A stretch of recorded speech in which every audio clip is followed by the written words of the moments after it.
మీకు తెలుసా మన బోన్లు స్టీల్ కంటే బలంగా ఉంటాయని? అబ్బా! ఇది విన్న వెంటనే మనలో డౌట్ వస్తుంది కదా! స్టీల్ అంటే బిల్డింగ్లు కట్టేస్తారు. బోన్ అంటే చాలు రాళ్ళకి తగిలిన ఫ్రాక్చర్ అయిపోతుంది. అయితే అసలు నిజమేంటి? ఇది గలం ఎక్స్‌ప్లోర్. నేను హరీష్.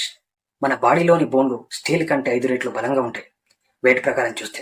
ఒక కిలో బోన్, ఒక కిలో స్టీల్ కంటే ఎక్కువ బరువుని తట్టుకోగలదు. అంటే మన శరీరంలోని ఫేమర్ బోన్ అంటే అవర్ థైట్ బోన్ ఒకదానికి 1 టన్ను బరువు పడినా ఎటు కాదు. కానీ అదే మన స్టైర్ కేస్ మీద జారిపడ్డాక టక్ అని ఫ్రాక్చర్ అయిపోతుంది. ఇక్కడే అసలు ట్విస్ట్ ఉంది. మన బోన్లు బలంగా ఉన్నా అవి బ్రిటిల్ అంటే కొద్దిగా ఒత్తిడికి కూడా చిట్లిపోతాయి, పగిలిపోతాయి.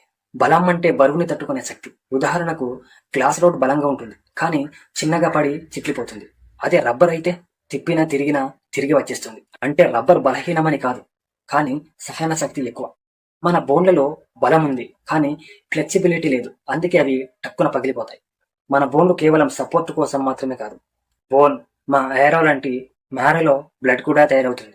అంటే మన బోన్ ఒక కాంపౌండ్ స్ట్రక్చర్, ఫ్యాక్టరీ, సాక్స్ని తట్టుకునే సపోర్ట్.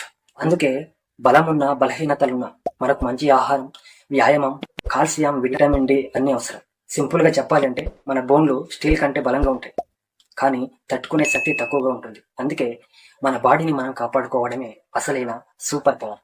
ఇలాంటివి తెలుసుకోవాలంటే మన గలం ఎక్స్ప్లోర్ ఛానల్ని సబ్స్క్రైబ్ చేయండి, లైక్ చేయండి, షేర్ చేయండి. Thank you so much.